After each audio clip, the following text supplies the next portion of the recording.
வணக்கம். ஜிப்லி கலை பற்றி தெரிந்து கொள்ளலாம். தற்போது இணையத்தில் பேசி பொருளாக மாறி இருக்கும் ஜிப்லி கார்ட்டூன்களை உருவாக்கியவர் ஜப்பானை சேர்ந்த ஹயாவோ மியாசாகி.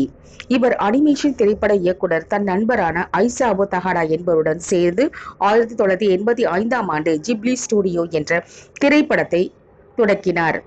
கடந்த சில வருடங்களாக இந்த அனிமேஷன் திரைப்படங்களுக்கு ஒரு தனி மவுஸ் நிலவுகிறது.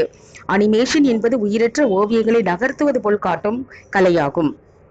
இது திரைப்படம் உருவான காலத்திற்கு முன்பிருந்தே செயல்பாட்டில் உள்ளது.